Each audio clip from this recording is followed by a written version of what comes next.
नाही, खरं म्हणजे मला अतिशय आनंद होतोय की गिरगाव जसं शिवडी, वरळी, लालबाग हा मराठमोळा परिसर म्हणून ओळखला जातो। तिथे काय स्वयंपुनर्विकास आजच होतोय असं नाही आहे। आज खऱ्या अर्थानं त्याला गती मिळते, कारण एक सॅम्पल केस याच गिरगावामध्ये गोरेगावकर लेनला प्रफुल्ल हाऊसिंग सोसायटी आहे आणि तिथे अतुल वझे म्हणून आहेत। त्यांनी 10,000 साली त्या ठिकाणी सेल्फ डेव्हलप करून ती सोसायटी उभी केली। आता लोक त्या ठिकाणी राहायला जातात। मी स्वतः आता तिथे जाऊन बघून आलो। ते साधारण 350-400च्या स्क्वेअर फीटात राहत होते। आज 750 स्क्वेअर फीटामध्ये ते राहत असल्याचं आज त्या ठिकाणी पाहायला मिळतंय। आणि त्यांनी तर ड्रेनेज सिस्टीम, ओला कचरा सुका कचरा प्रक्रिया खाली मशिनरी बसवले आणि उत्तम अशा प्रकारची सदनिका कशी होते हे गिरगावमध्ये वझेनी दाखवून दिलेलं आहे। आणि हे अभियान आज मुंबईवर सुरू आहे। आणि मी स्वयंपुनर्विकास हा श्वास समजून सर्वसामान्य मध्यमवर्गीय माणसाला जेव्हा मोठं घर मिळतं, विशेषतः या मध्यमवर्गीय वसाहतीत मराठी माणूस मोठ्या प्रमाणावर राहतो आणि त्याच्या आयुष्यात यापेक्षा मोठं स्वप्न काय असू शकत नाही। आणि आज मुंबईत स्वयंपुनर्विकास अभियान प्रचंड गती घेत आहे, कारण राज्याचे मुख्यमंत्री आदरणीय देवेंद्र फडणवीस साहेबांनी यांना राजाश्रय दिलाय, अनेक सवलती, अनेक इन्सेंटिव्ह दिलेत। आणि म्हणून आज मुंबई जिल्हा बँकेकडे जवळपास 1600 हाऊसिंगचे प्रस्ताव स्वयंपुनर्विकासासाठी आले। त्यातल्या 36 जणांना आम्ही कर्ज दिलेत आणि 12 इमारती उभ्या राहिल्यात। म्हणजे होऊ शकतं का, तर झालंय। आणि दुपटीपेक्षा तिप्पट जागा या ठिकाणी मिळाल्यात। मी 2-3 उदाहरण सांगेन। मी गेल्या महिन्यात पार्ल्याला पराग अळवणी आमचे आमदार आहेत, त्यांच्या मतदारसंघात नंददीप सोसायटीचं आपण चावी वितरण समारंभ केला। मला वाटतं मीडियाने ते चांगल्या पद्धतीनं दाखवलं। 360 स्क्वेअर फीटात त्या ठिकाणी लोक राहत होती, आज 1400 स्क्वेअर फीटामध्ये जात आहेत। म्हणजे हा मिरॅकल आहे। आणि मला वाटतं ते सोसायटीचे अध्यक्ष आज इथे मार्गदर्शन करायला आलेत, कारण आधी केले मग सांगितले। आज ते सोमपुरा त्यांच्या स्वयंपुनर्विकासाचं कथन करणार आहेत। यानंतर अजित कुमार सोसायटी गोरेगाव ईस्टला 400-800 मध्ये गेले। आशिष शेलारांनी मी चावी वाटप केलं मुलुंडचं, तेही दुपटीपेक्षा जास्त घरात आर्यावर्त सोसायटी मुलुंड ईस्टला गेले। 25 तारखेला राज्याचे दस्तूरखुद्द मुख्यमंत्री चारकोपला येत आहेत। श्वेतांबरा कोऑपरेटिव्ह हाऊसिंग सोसायटीचं चावी वाटप, जी इमारत स्वयंपुनर्विकासातनं उभी राहिले त्यांनाही दुपटीपेक्षा जास्त जागा मिळते। आणि मुख्यमंत्री या स्वयंपुनर्विकासाला प्रोत्साहन देण्यासाठी स्वतः चाव्या वाटपाला येणार आहेत। त्याच बिल्डिंगच्या शेजारी अभिलाषा आहे, म्हाडाचे बैठे रूम असतात, ते 290 मधनं 920 स्क्वेअर फीटात जाणार आहेत। मी या सगळ्या सोसायटींचा उल्लेख एवढ्यासाठी केला की आपण जाऊन बघू शकता। आणि इथे केवळ लाभ मिळतो याच्यासाठी नाहीये, इथे आत्मनिर्भर गृहनिर्माण होतंय।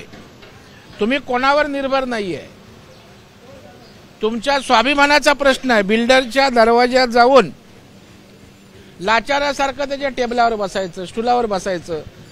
बिल्डर आतमध्ये एसीत बसलाय, जागा माझी, मालक मी, परंतु 2 तासांनी आम्हाला आज बोलवणार। इथे तुम्ही ठरवणार कोण कॉन्ट्रॅक्टर असेल, इथे तुम्ही ठरवणार सिमेंट कुठलं टाकायचं, इथे तुम्ही ठरवणार स्टील कुठलं वापरायचं। चेक सोसायटी सोडणार आणि त्याच्यामुळे पूर्णपणे नियंत्रण या ठिकाणी सोसायटीवर, सभासदांचं, सोसायटीचं या प्रकल्पावर राहतं। आणि म्हणून मला वाटतं सगळ्यांनी या स्वयंपुनर्विकास पुढे आलं पाहिजे। मी आमच्या श्रीधर जगतापला मनापासून धन्यवाद देतो, त्याचं अभिनंदन करतो की हा विषय 160 ते 180 स्क्वेअर फूट मध्ये आमच्या अनेक पिढ्या आलेल्या आहेत। पुढच्या पिढीला मोठी घरं हवी आहेत। किती जागा मिळू शकते या 160-180? मला वाटतं 160च्या तिप्पट जागा मिळायला हरकत नाही, कारण गिरगाव आज प्रचंड चांगल्या प्रकारचा भाव मिळणारा असा विभाग त्या ठिकाणी झाला आहे. आणि मला वाटतं 160 मध्ये राहत असतील तर त्या ठिकाणी 500च्या आसपास जागा जायला काय हरकत नाही आहे. आज मी अत्यंत आनंदी आहे की गिरगाव, आमचं मराठमोळं गिरगाव, जिचा चाळ सिस्टीम आहे, 100 वर्षाच्या चाळी आहेत, आणि त्या ठिकाणी आज स्वयं पुनर्विकासाची एक गती घेणारी अशा प्रकारची आज मुहूर्तमेढ रोवली जाते. आणि मला खात्री आहे की या निमित्तानं या गिरगावमध्ये स्वयं पुनर्विकास मोठ्या प्रमाणावर सुरू होईल. आणि मी जिल्हा बँक म्हणून, राज्य सहकारी बँक असेल, सरकार म्हणून आम्ही सारी मदत आणि ताकद या पुढे येणाऱ्या प्रकल्पांना आणि विकासासाठी देऊ. भाऊ, काही राजकीय प्रश्न होते. उबाटा गटाचे संजय राऊत यांनी सगळ्यात मोठा प्रश्न उपस्थित केला आहे. जर ईडी सीबीआय आमच्या हातात असेल तर अमित शहा देखील मातोश्रीवर येऊन आमच्या पक्षात प्रवेश करू शकतात. मला वाटतं महाराष्ट्रासमोर संजय राऊतच हा मोठा एक प्रश्न निर्माण झाला आहे की त्याचं उत्तर अजून सापडत नाही. 30 कॅसेट उगाळून रोज शिळ्या कडीला ऊत आणण्याचा संजय राऊतांचा प्रयत्न आहे. आपल्या देशाची लोकशाही एवढी भक्कम आणि प्रगल्भ आहे की अशा यंत्रणा काही करू शकत नाहीत. आणि कोर्ट नावाचा प्रकार आपल्या देशामध्ये आहे की जर चुकीच्या गोष्टी केल्या तर कोर्टानं त्या वेळेला त्या ठिकाणी सांगितलेलं आहे. त्याच्यामुळे संजय राऊत हे केवळ सकाळी उठलं की तुमचे कॅमेरे लागले की काहीतरी विचित्र बोललं नाही तर तुम्ही दाखवणार नाही. आता स्वयं पुनर्विकासाला किती जागा देता मी बघतो, कारण तो विषय काय चालणारा नसतो.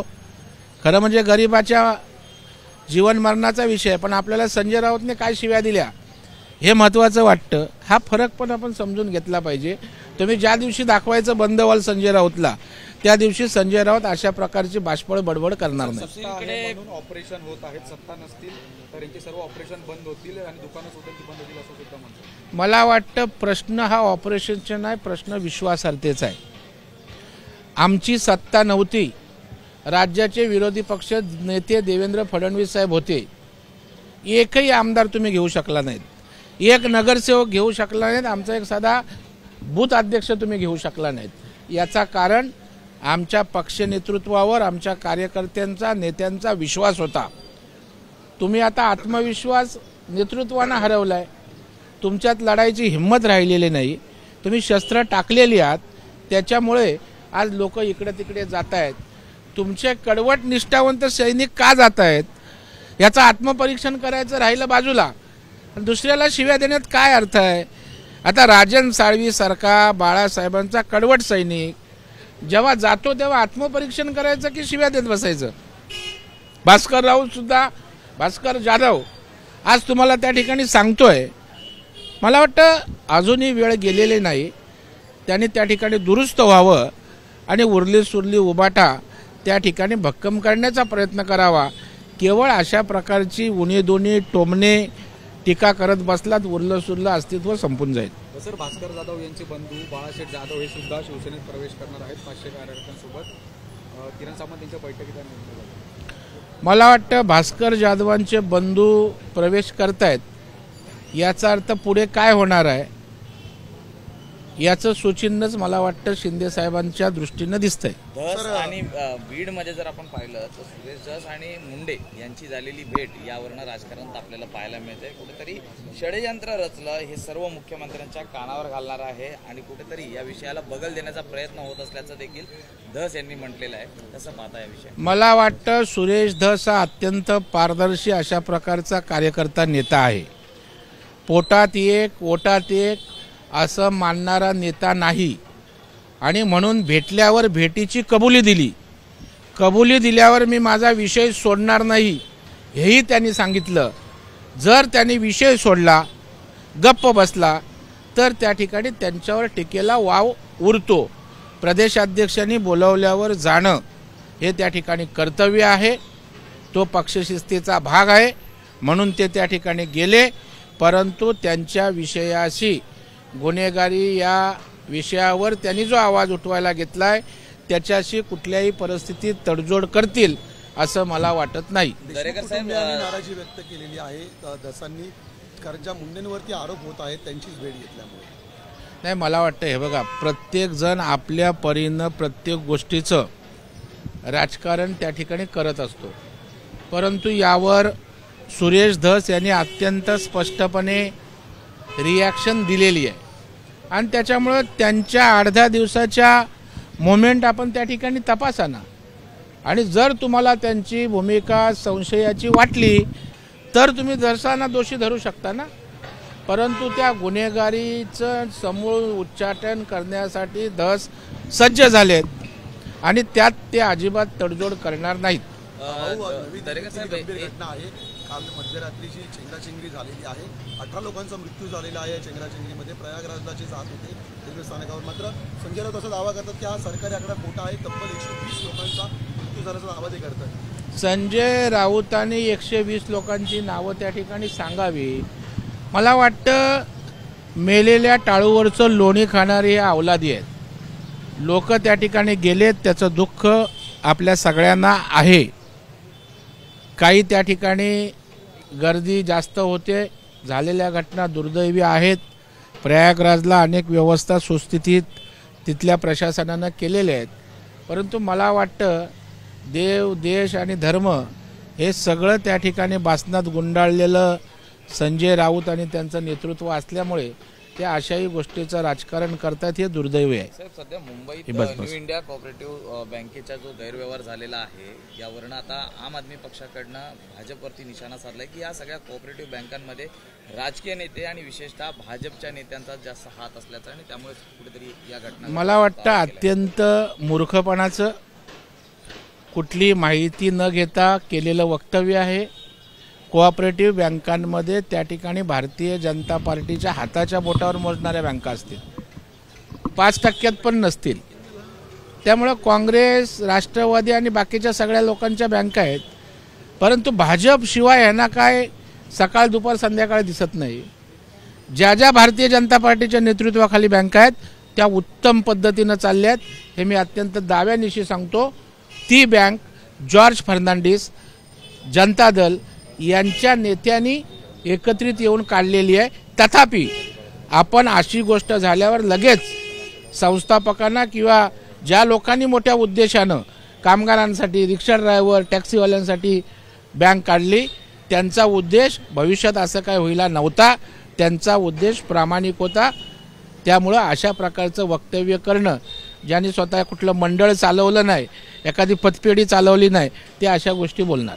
लाडक्या बहिणीवरची माया आटली एका असा प्रश्न उपस्थित होतोय. प्राप्तिकर विभागाकडून आता यांच्या खात्यांची तपासणी केली जाणार आहे. ज्यांचं उत्पन्न अधिक होतं त्यांना अपात्र केलं जाणार आहे. मला वाटतं कुठलीही योजना येते ही गरिबाच्या कल्याणासाठी असते, कारण टॅक्स पेयर नेहमी बोलत असतो की आमच्या पैशाचा योग्य वापर करावा आणि त्यांच्या पैशाचा योग्य वापर गरिबांसाठी व्हायला पाहिजे. जर आता या योजनेमध्ये निकषात न बसणारी लोक जे सुस्थितीत आहेत ते येत असतील तर शेवटी टॅक्स पेयरच्या पैशाची काळजी घेतोय आणि एकाही लाडक्या बहिणीला जी निकषात बसते, गरजू आहे, गरीब आहे, ती या योजनेतनं वगळली जाणार नाही. हे अनेकदा सांगितलंय, पुन्हा एकदा मी सांगतो. एबीपी माझा, उघडा डोळे बघा नीट.